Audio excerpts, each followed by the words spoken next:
On the discovery of these crimes in Southern California, a media circus followed. Banner headlines, normally reserved for the outbreak of war, trumpeted every gruesome detail. America read that Manson led the marauding killers, that he held drug and sex orgies at his makeshift ranch, that he commanded others to kill to prove their love and loyalty to him. At the trial, Manson called himself a child of the system. Some said he had satanic powers. Now, 12 years later, at the age of 47, Charles Manson remains in prison, serving a life term at the California Medical Facility at Vacaville. I interviewed Manson last Saturday at the jail. You will see most of that tonight. It has been edited only for purposes of time, and also because the language at times was rough, very rough. Certain words have been taken out. Some people might ask, why run the Charles Manson interview? Well, television is supposed to make all of us look at ourselves. And that responsibility goes beyond picturing all of us as normal and rational people who are suddenly shocked when the time bomb of insanity goes off in our midst. To not run the Charles Manson interview now would be to ignore his perversity and that of others, which now and again disrupts our lives. To ignore it, to pass the interview by, would mean accepting wickedness and insanity in place of dealing with its problems. The Charles Manson interview will probably provoke dismay, possibly fear, even some anger. I hope it provokes some thought. It begins right after this.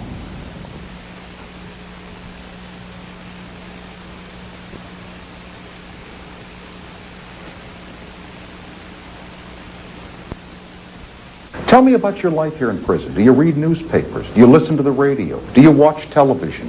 Do you communicate with people on the outside? What goes on for Charles Manson in this prison? Well, I can feel the grass growing out there on the lawn, and there's a few trees that's got some leaves on it that I can feel. And I've been in jail all my life, so I'm actually right here at home. How long have I been in jail? 34 years?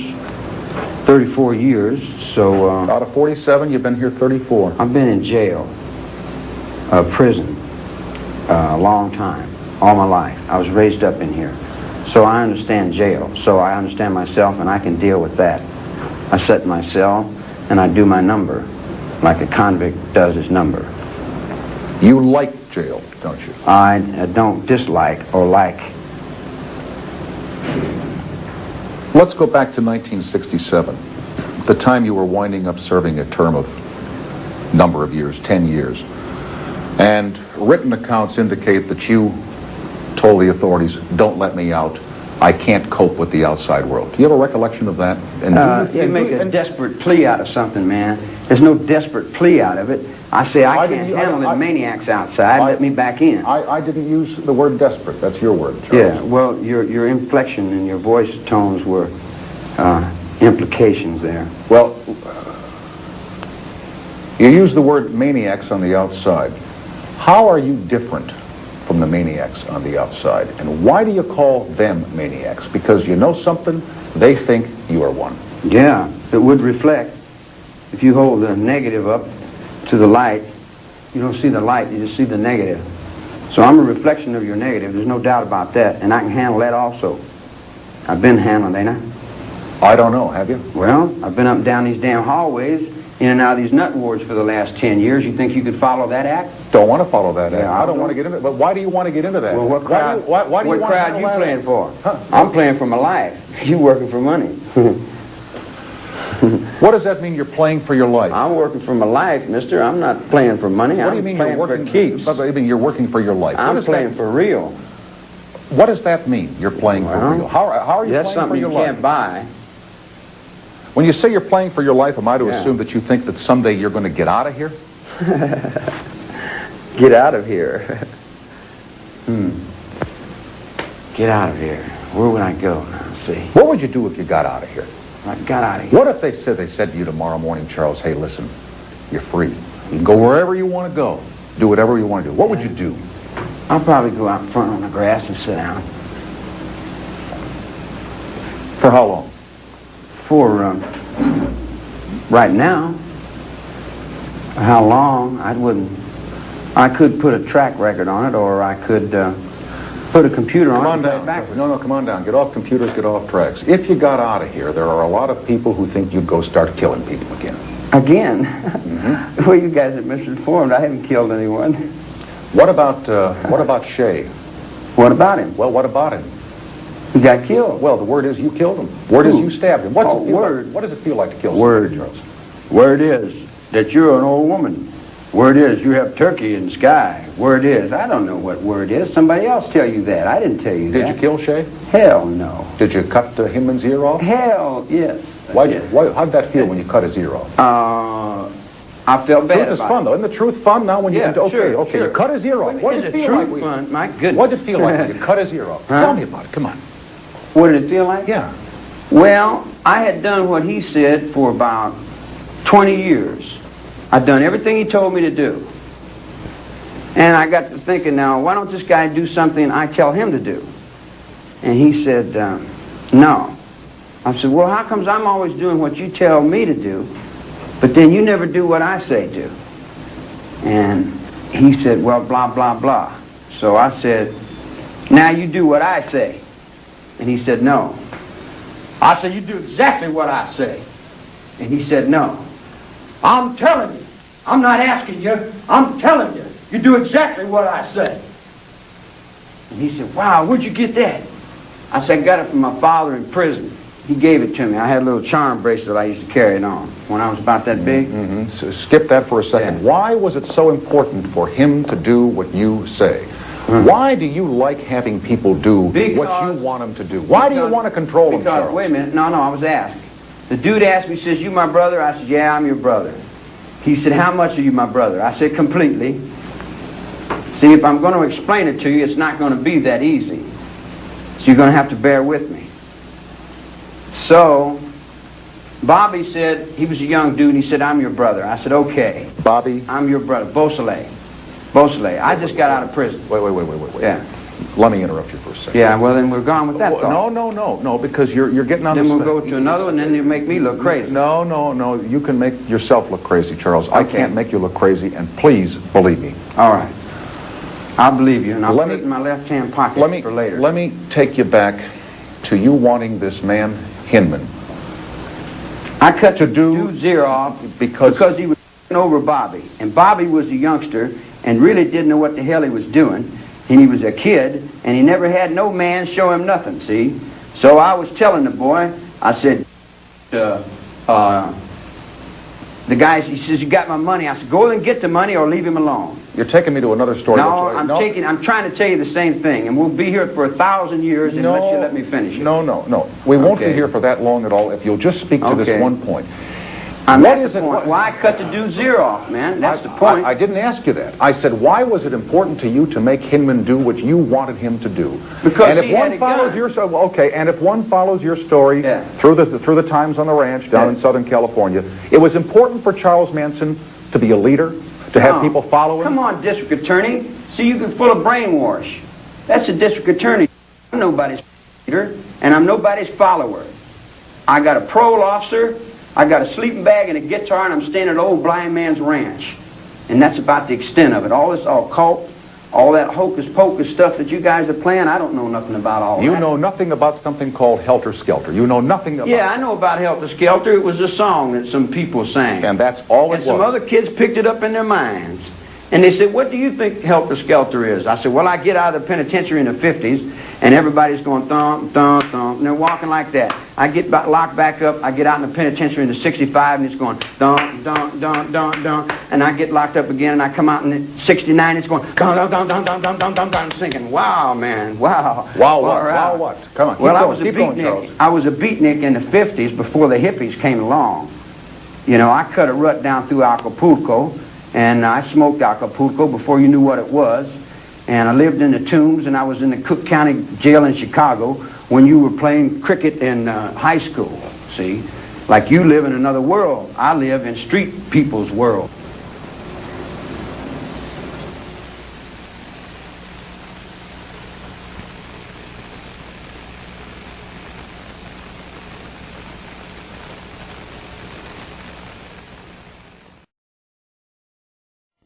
Manson had a little scheme called creepy crawlers. He'd send people in to move furniture around. Is that all a figment of somebody's imagination so far, or is there any truth to that? Tell me, Charles. I don't know.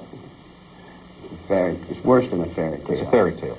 It's a comedy. It's a comedy tragedy opera that was played in the early morning. Come on, Charles. It was sickening. Off the space shuttle. You know. Well, that's what the DA gave you for reality. Okay. He stood in the courtroom and said, this man did this and this man did that, and you all believed him. He said, this man did that. And I said, Your Honor, may I speak? And they said, no, you can't speak. I said, Your Honor, I got a voice. Let me talk. He said, no, sit down. Shut up. Then they handcuffed me, take me in the back, whip my...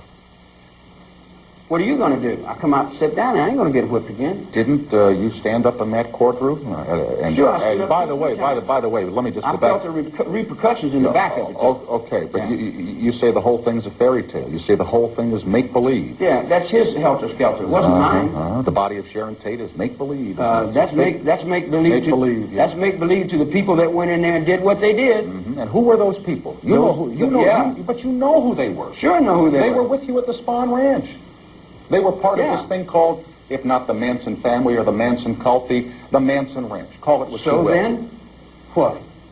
And Tex Watson testified in a court of law that you told him, go to the house that Terry Melcher used to live in and kill those people in a most gruesome way. A man that was once your associate said that of you, and now you sit here and say that's not true, that's all make-believe? You got a stone wall there. Why don't you take it down a little bit? Look here.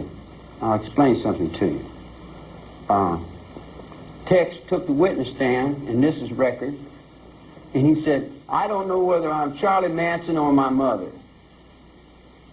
Tex didn't have his own mind one way or the other. He was balanced back and forward because I had already took his mind in another game down the road that I was playing with some Hell's Angels that you don't know nothing about, and you probably never will know nothing about it because you would have to know those people to get in that thought, see? But there's different colors on different people's backs doing different things. It's a different world. I love the world I live in, too, just like Regan loves the world he lives in. You love the world you live in. Most assuredly, it's me. You love all the pain that you've caused people, all the anguish you've caused. I don't know pain. I don't know pain. I have no depth of pain. I have no depth of suffering. I don't know ridicule. I don't know all the bad things. I haven't been punished by you all my life since I was 10 years old. I've been in every reform school you got across the country and used to lay down and have to get my ass whipped till I couldn't walk. Tell me about some pain. And that's our fault. That's all those people... No fault. Make strong, good pain. Understand pain. Not bad. Pain's not bad. It's good. It teaches you things. It teaches you things. Like when you put your hand in fire, you know not to do that again. Yeah. Yeah, I understand that. But how come you didn't That's the reason I never stick my hand in fire. Oh, but excuse me. You've been putting your hand in the fire since you were a little boy. I have? You just told me a couple of minutes ago that out of 47 years, you've spent 34 of them behind bars. Now, if that isn't keeping putting your hand in the fire, I don't know what is. What year was that? The year's not important. What's important is you just say that you learn by pain not to experience again. Don't put your hand back in the fire. Yeah. Why you've been in and out of prisons for the last for 34 of your 47 years? You call that normal behavior, Charles? Is that something that you're proud of? No, never. Well, I never thought I was normal. Never tried to be normal. Normal runs in a little rut down there. I don't know nothing about being normal. I've been in jail all my life, man. I've lived on a handball court. This guy raised me up. All the men in the joint raised me up, told me what to do, what was right and wrong, told me when to sit down, stand up. I just did everything I was told. You know, and I got to the end of it, and I just turned around and said, wow, all right, now that's hard. You know, and then I went outside, and all these little kids got a hold of me and said, we want to stop the Vietnam War, and we want to do this. What? It was a war? I don't know what's happening.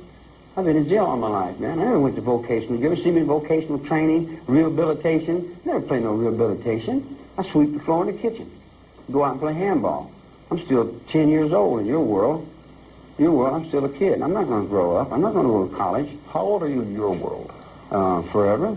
Since the breakfast. I can't remember what I don't know what that means. Come on, off the space shuttle, Charles. Yeah, it's off the space shuttle. How old are you in your world? How old am I? I'm as old as my mother told me.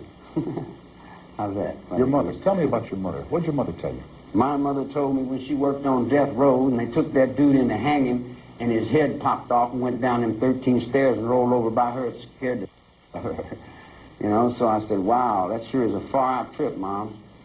So then when I got up on death row in cell 13 for 9 counts of murder, 1969, and I looked at her fears, that guy's head popping off that hangman's noose, And I said to myself, my goodness, what the hell am I doing here? I didn't want to come here.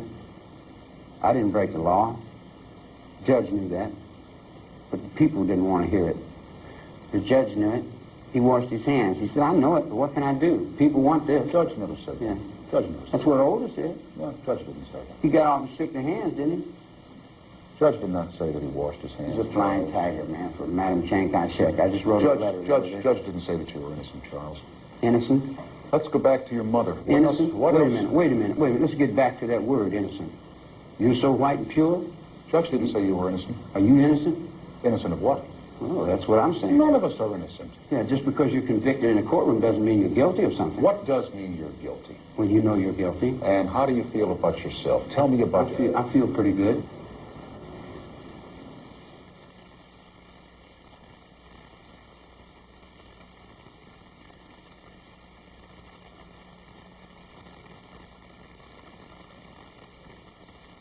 Let me take you back to your mom.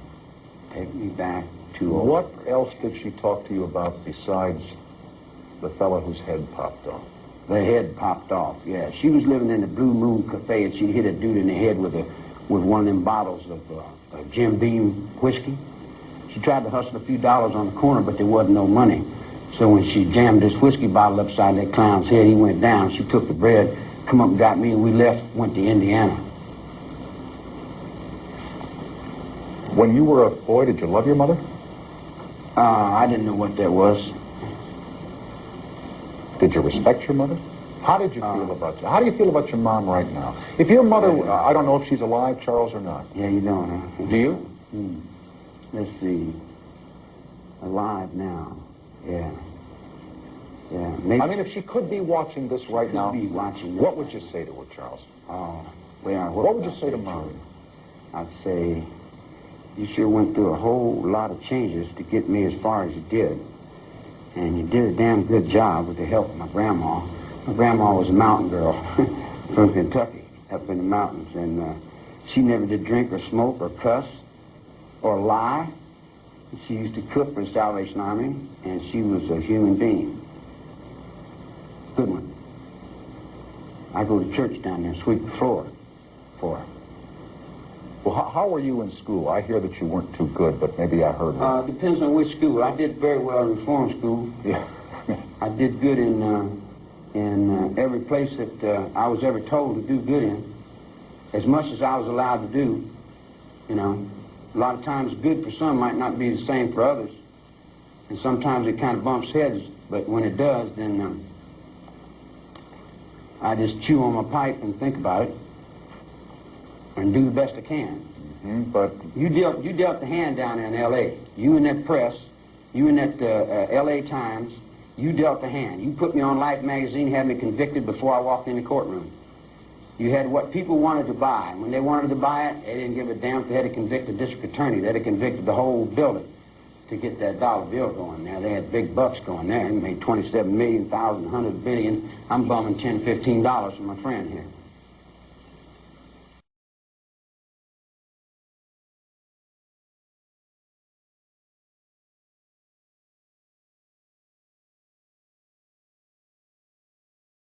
About this before, but I'm going to make it. I'm going to try it one more time.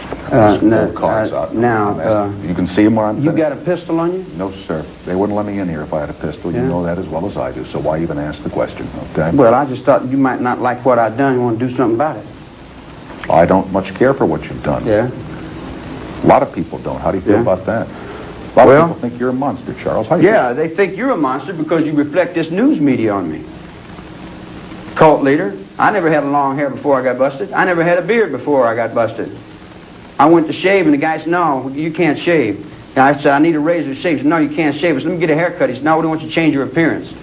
So when you put the camera first on me, you got long hair and a beard. First time in my life I ever had long hair and a beard. You want to shave and get a haircut? I'll shut him off while you go get a shave and a haircut. Am I telling him right? I'm not of this generation. You want to shave and a haircut right now? I'll shut him down right now. You want to shave and a haircut? Yeah. I was trying to explain to you, man, that a lot of they pushed off on me is not me.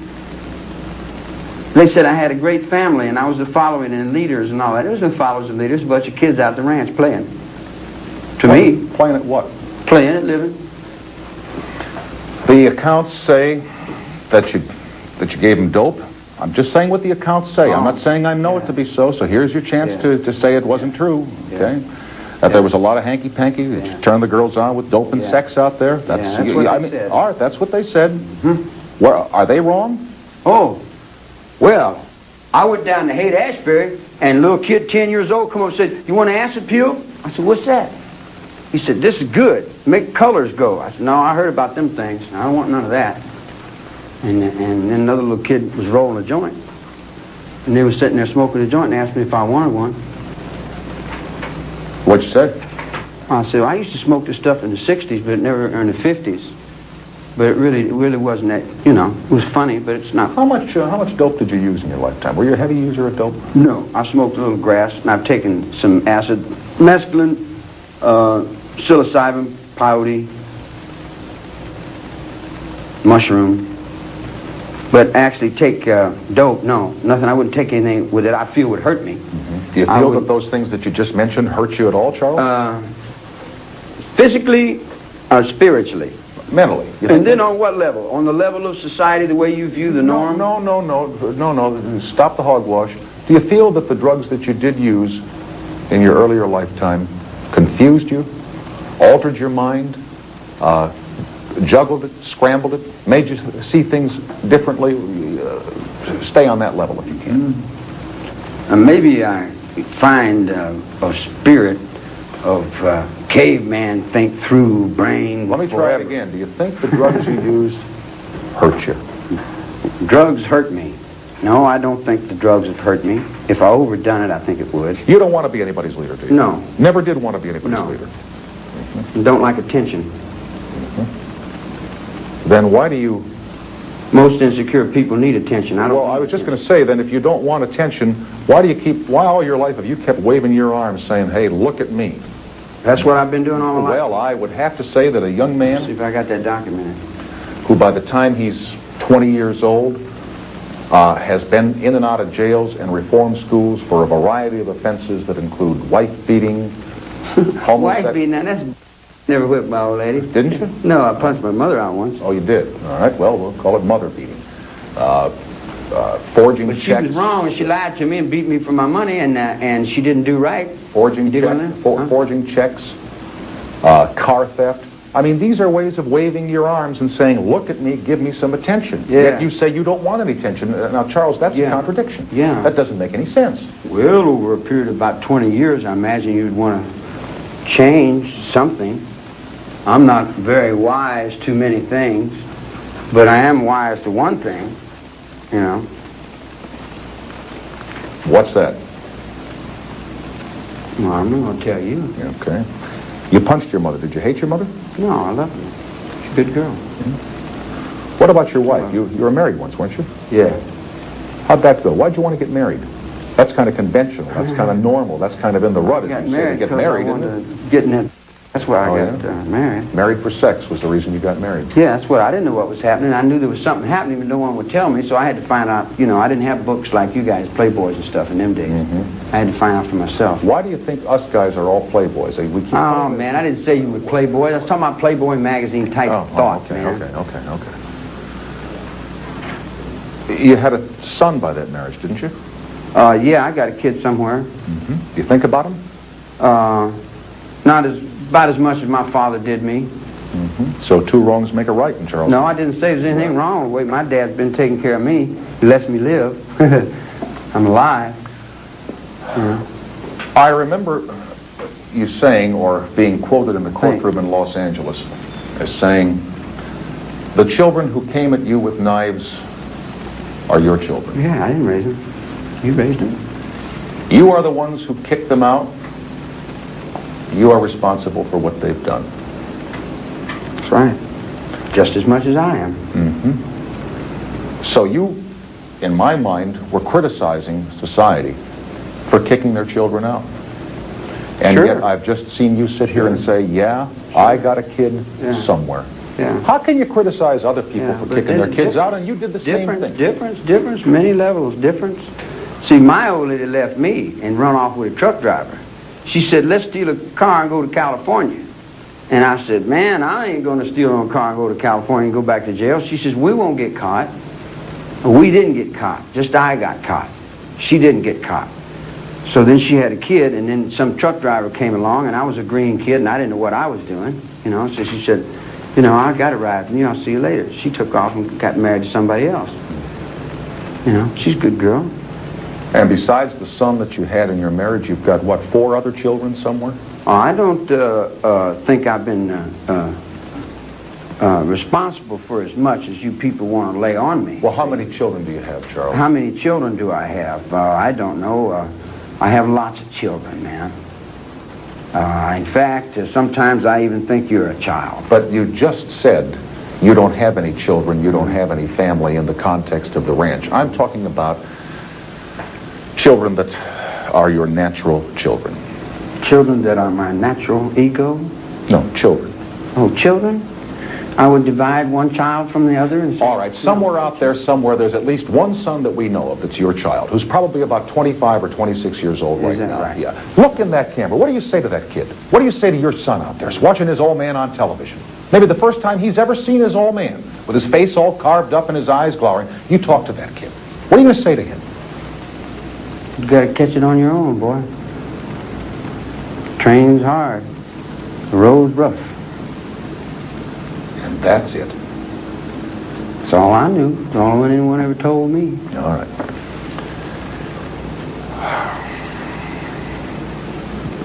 And you want to hear something? Yeah? He'll do it better than me. Do what? Whatever he does. He'll do it a little better. Kids do, don't they? Sometimes. Yeah. That's what makes them such a gas. They always seem to get through. There was a story about a celebrity hit. Was you ever a kid once? Absolutely. Still am in many ways, but not your way. Oh, my way? I don't know what my way is. Everybody keeps telling me I got all these things. I read the other day where I had magical powers, and I told everybody in the chapel, I said, zap, zap, zap, zap. I said, where's my magical powers? Well, you can't believe what you read in the press. I ain't got no magical powers, mystical trips, and all that kind of crap. Yeah, it's kind of silly. You know, I'm getting witches and devils, and one guy come up and said, I heard you said you were Jesus. I said, no, man, I ain't said nothing. He said, I'm glad. He said, I'm damn glad. I said, why? He said, I know you ain't him. I said, how do you know? He said, because I am. I said, okay. But I mean, you know, I've been in the nut ward for 10 years, so you can't expect me to rationally take this thing serious. Don't you think you belong in the nut ward? Well, it's all right. I could be. I mean, but don't you belong there? I belong where I'm allowed to go, man. Like, you know, I belong. Let me nail down one other real simple one. Now, listen to how simple this is, Charles. There was a story in the media back when the trial was going on that Charles Manson had a celebrity hit list. I don't know who was on it. Maybe there never was such a list, but was there a list of people, famous people, that you thought about harassing, bothering? If I wanted to harass them, I just wouldn't watch their TV show.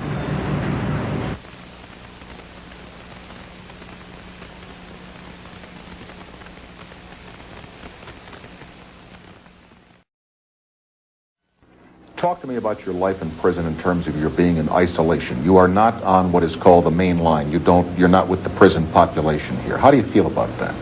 How do I feel about it? I don't feel about it. Would you rather not be in isolation? Oh, I've been trying to get on the main line. I've been trying to get to the prison for the last 13 years. Why? Why? Walk around, play some handball, play a little guitar, do my number, do my time like any convict does, like I've always done, like my mind has been set to do, like my past lives have been in jail, doing time in jail. In fact, when I got out, I just got outside and sat down. I wasn't going nowhere. I gave up, see. If you were on the main line, wouldn't you be exposed to some dangers? Come on, man. If you're thinking exposure to danger, then that danger you're thinking is coming around you. Well, look what happened to James Earl Ray. You heard about that, didn't you? James Earl Ray's got his problems. I got mine. But you heard what happened to him. Have you heard? He got stuck. Yeah. 22 People times. died in India, too. Got stuck. And some other people died in Hawaii. You wouldn't be people scared dying all over. All right, you wouldn't be frightened or afraid then of the prison population trying to make a hit on you. Man, I've been staying alive in prison this long without no help. What is S ward? It's a nut ward. What goes on in there? Whatever goes on in there. You'd have to ask the people responsible for that. Well, do they do things to you in there? Do they do things to me? Mm-hmm. That depends. They give you medication here? Yeah, they give you medication here.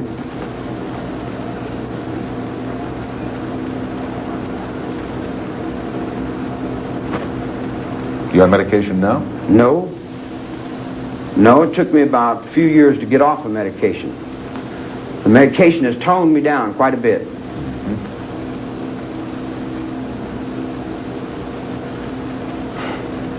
Whole lot.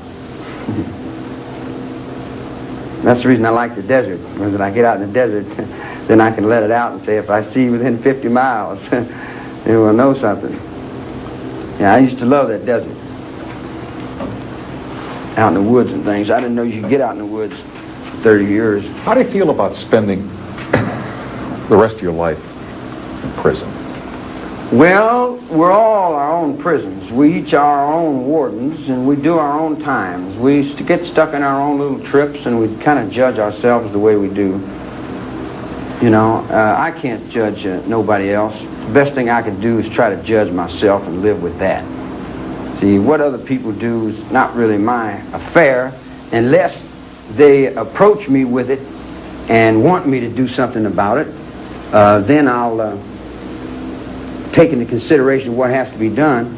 But other than that, I just try to do my number and do my time. Get out on the main line, play some tennis, walk around, make the child a little better, you know. And then there's a possibility the preacher could teach me something, because the preacher, the reverend, is quite a guy, and I'm finding that got 2 or 3 doctors here that's got a lot of sense. I mean, as far as I'm concerned, they got a lot of sense in my world, you know. And I've tried to shake 2 or 3 of them, but they're pretty smart. And then they got some pretty good inmates here, trying to get out and work their lives into a decent sort of way.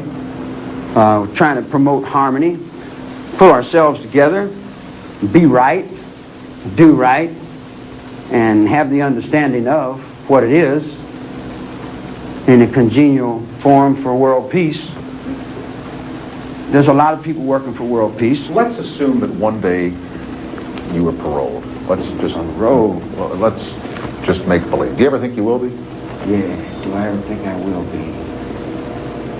Well, I've never been paroled before. I went up to the board, and they said I was incorrigible. And not only was I incorrigible, but that I'd never grow up. And I kind of agreed with them. I had a war. Well, let's just play make-believe here for a second. Let's make-believe. Let's make-believe you're getting out tomorrow. Tomorrow. Okay. And tomorrow creeps this petty pace, yeah. Would you go after anybody, Charles? After anybody? Do you feel let me try another way. Do you feel you have any scores to settle with anybody on the outside? Let me think. Do I have any scores out there? And we're making believe, right? Mm-hmm. Well, I'll tell you, buddy.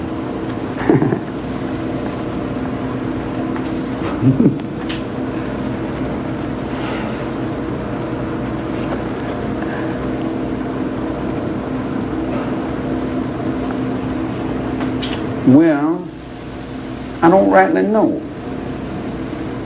I'm stupid to the point to where I'm not really sure. And if you'll ask the question again, maybe the answer will come to you.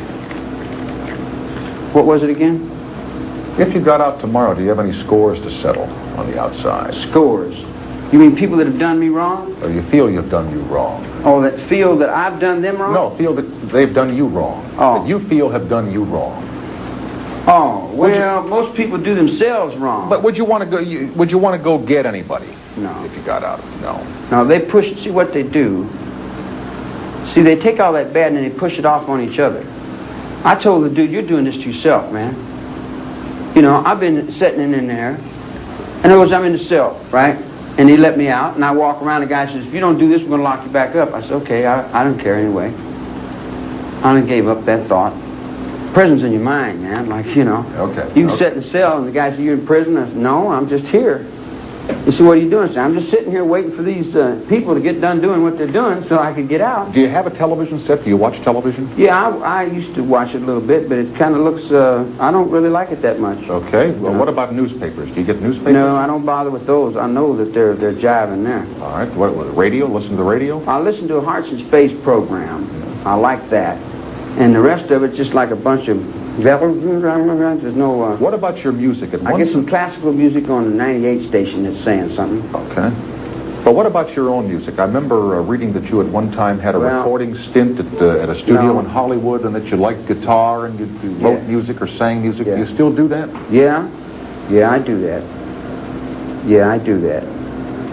But the way I do it ain't the same way you guys do it. And the way I do it scares you guys. So I didn't want to scare you guys out of the neighborhood right away. So I just took a can and started banging on it, you know. But we used to have some cosmic gatherings back in the mountains that would probably shake a Mormon tabernacle choir's eardrums. You said the kind of music you play scares people. Why shouldn't people be scared by you? There's only one person you can be scared of, and that's yourself. Afraid of what? Losing your bank account? Afraid of your wife going away? You have all those things. I'm not afraid of losing my watch or someone taking my money or robbing me. I went down to Mexico in the 50s and down where the Yankees was, and they said, man, you don't go down where the Yankees are. He said, they're terrible. I said, why? He said, well, they don't like people like you. I said, well, they didn't say anything. Yeah, but I asked that question in the context that, whether you believe it or not, there are a lot of people on the outside that think about the possibility of you coming out of here, and they're genuinely scared of you. Oh, boy, I might just make dust. Everything. Terrible. One little guy. Terrible. Ooh. Boy, how insecure are we as human beings? Put all our fear on one little guy. You're afraid to let him out. He might break all the toys. Why do you say little guy? Because I'm not the guy you trying to make out of me. That's not me. That's some guy in somebody's imagination that wanted to make a couple $100 million for himself. He got rich. He had a good game going.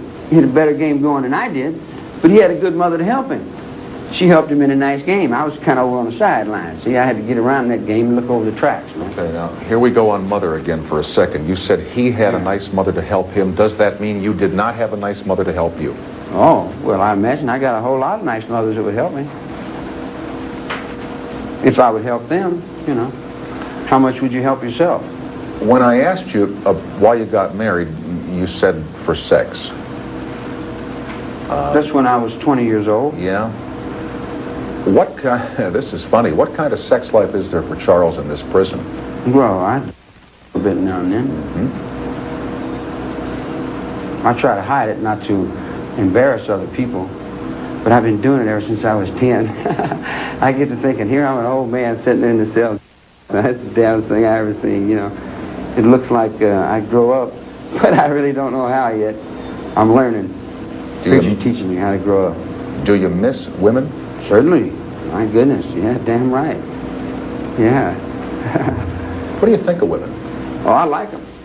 Yeah, they're nice. They're put together well and everything, and they're soft and spongy. Yeah, they're nice. As long as they keep their mouth shut and do what they're supposed to do. Why do you say that? Because that's what a woman's supposed to do. Keep her mouth shut and do what she's supposed to do? Sure. Who taught you that? Well, I don't want her snitching on me.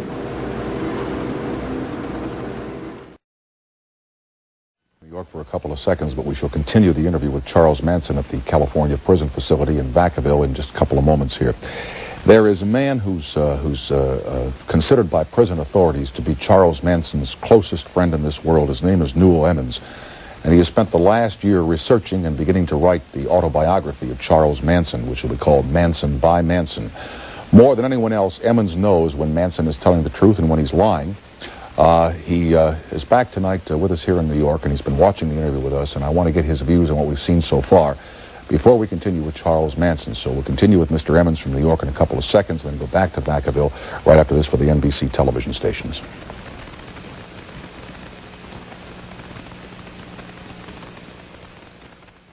Manson in the California prison shortly, but here in New York there's a gentleman who, in the words of some authorities, knows Charles Manson better than most people. His name is Newell Emmons, who went to see Manson about writing a book a year ago, and they've spent over 300 hours since. We hired Newell Emmons as a consultant for tonight's program, and he's here this evening to discuss the interview and help us understand what is going on in the mind of Charles Manson.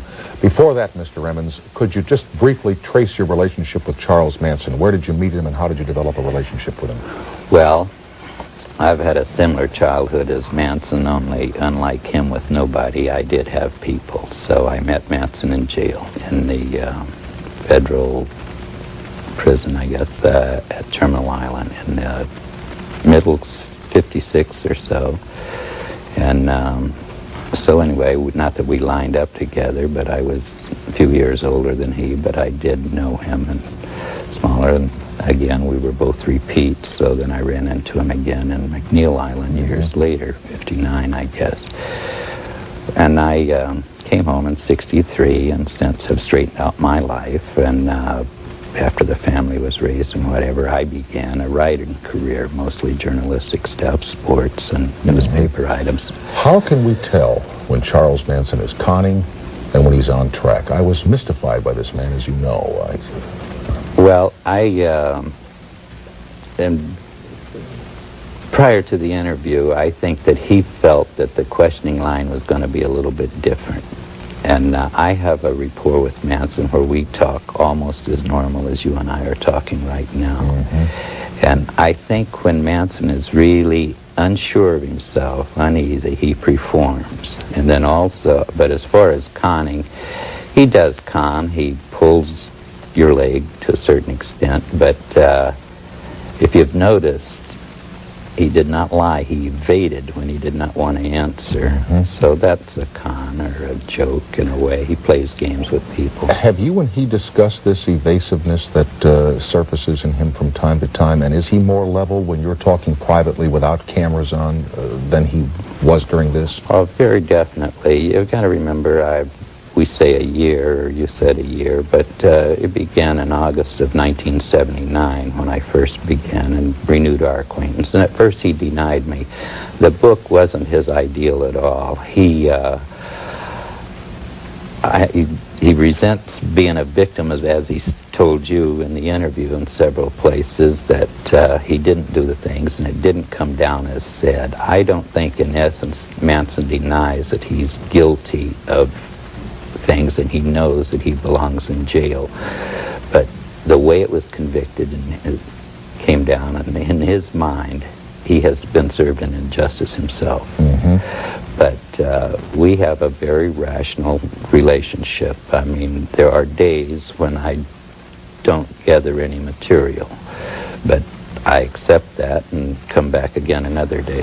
Have you gotten him to the point where he has admitted or discussed any complicity or planning in the deaths of the people in Southern California?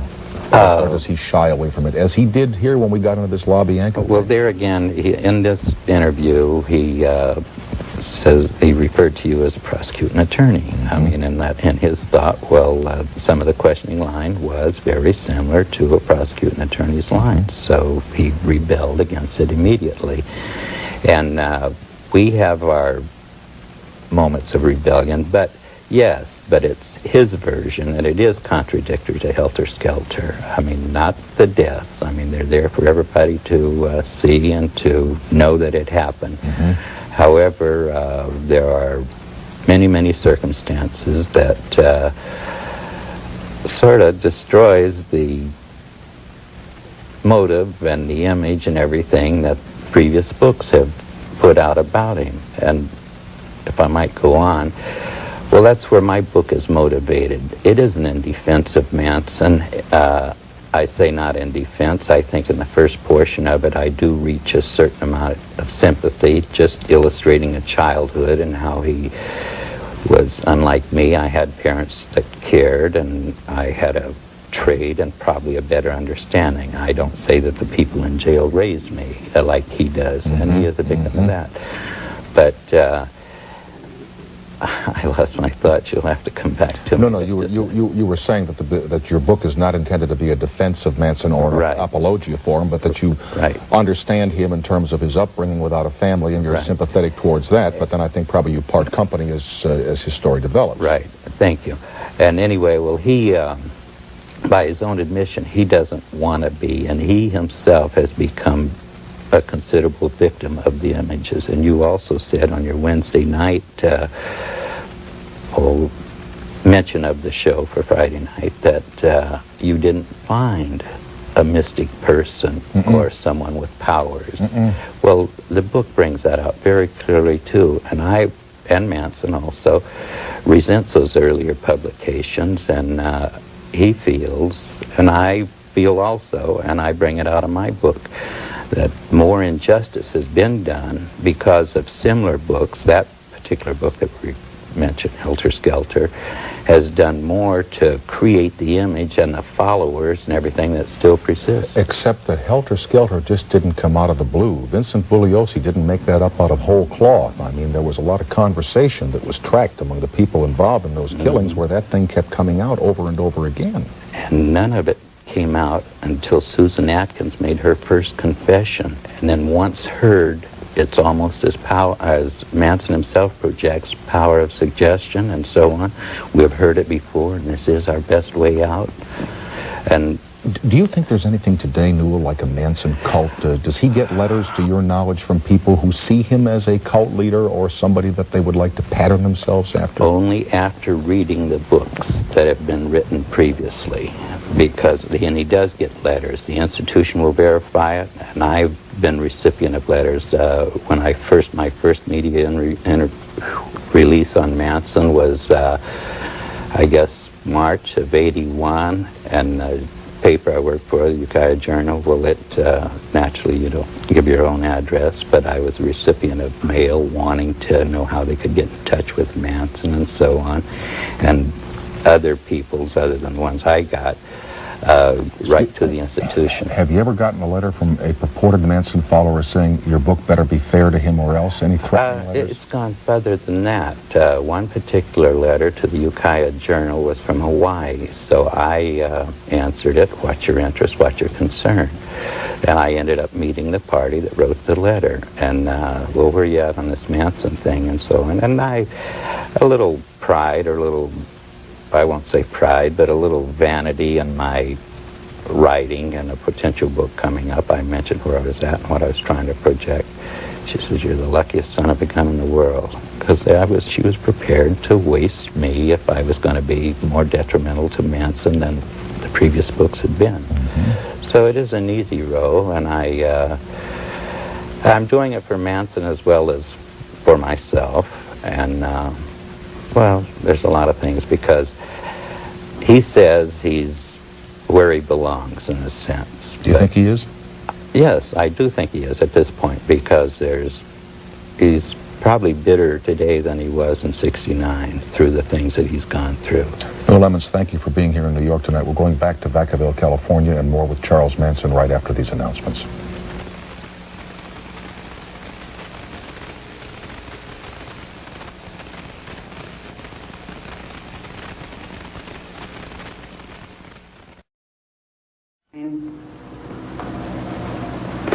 He is?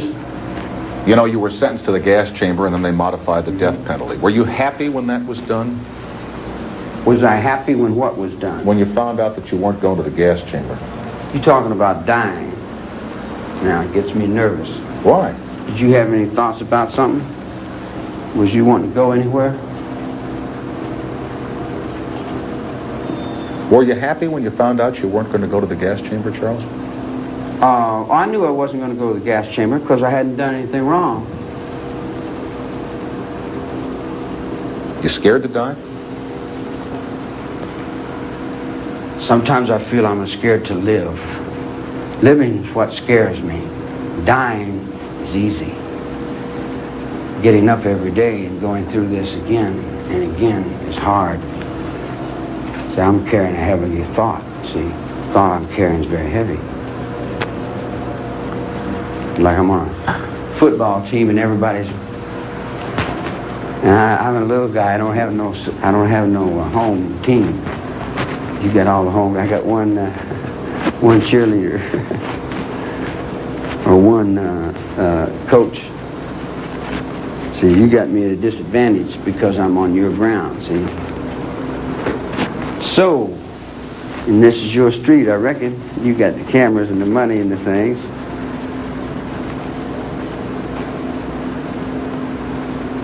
But you can believe me that Bully Osie's had you all on a rib. And all them guys that sold you most of that stuff sold you a bunch of things that weren't real. Not to me. We used to have games we would play. On the movie set, we would take on different people. I'd be Riff Raff Rackus. And Steve would be John Jones, just come in from Minneapolis and driving the truck. And we'd just take other people and play act other people. And then we lost track of who we were. And it went off into other dimensions and levels of thought and understanding and comprehension that were beyond most people's minds, functions, computers, data. So all I did was watch and learn everything I could from everybody I ever met. Then when I got out of prison, I just walked around. I didn't tell nobody to do nothing. I said, do what you want to do. Don't tell me what to do. I don't like people telling me what to do. They just come from a place where they told me what to do all my life. You know, I want to find out what to do for myself, you know. I never did. Not yet. But I was going to take a trade one of these days, maybe learn to be a welder or something.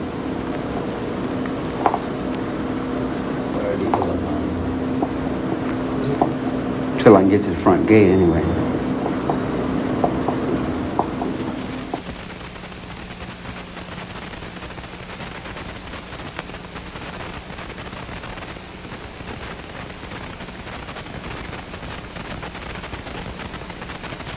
Where people were killed. How did you get involved in that drama? Well, I was born illegitimately. That put me on the other side of the law. I've been an outlaw ever since I was born. I went to reform school when I was about 10, and I learned to box and cry, and I learned to do all the things that you do in reform school. Then I escaped there a bunch of times, and I went to prison, and I learned everything that you do in prison. And I talked to all the guys and asked them everything they knew, and they told me all the things they knew. And then I went to the end of it, and then the old man would be ready to die, and he'd say, well, son, sincerity is the best gimmick, remember that. And I'd say, all right, be sincere, that'll win it. He said, that's it. Sincerity and honesty, he said, it'll do it. It'll trick them every time. I said, well, sincere and honesty, I never tried that. I tried everything else, but maybe I'll try sincere and honesty. So then I looked in the book, and it says, the wages of sin is death. Now I figured, well, I don't want to die, so maybe I have been sinful here. Maybe I am wrong. Maybe I'll take a look at my life and say, well, I'm going to change it and start all over. You know, and I know I go to God and I say, hey, man, you're going to forgive me? And he's going to say, what do? You forgive you? I mean, what'd you come to me for? Forgive yourself, man. Don't be bothering me. You know, and I think, well, he must be a big, mighty God, man. He just, you know, he ain't got time. You got to make an appointment or something, you know. So I see the whole aspect of the whole trip for children to play, you know. And then I get stuck in the game of playing the goat here, or the lamb, or the some other trip. I was a teddy bear, and then I was a goofball, and whatever. And what is the real one? Where's the real one? I don't know where the real one is. It's in a nut ward somewhere. The real Charles Manson, hardly the glowering, sinister, and assertive mastermind that was pictured of his life before and after the Tate-Labianca killings in Los Angeles. The real Charles Manson appears to be confused and frightened.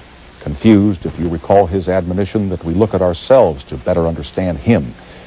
Yet each time I pressed him on details about the murders, Manson could not even look at himself, nor his relationships with his mother, his wife, and his son. And he's frightened. During our conversation, you recall Manson said, "I'm living, aren't I? They let me live, didn't they?" Followed by that little nervous laugh. The man does not want to die. I think he's frightened by death, and I think that he is as scared of us as we are of him. I get the feeling he'll be quite content to spend the rest of his life playing mind games in the jailhouse. And I also believe that Charles Manson knows exactly what he's done.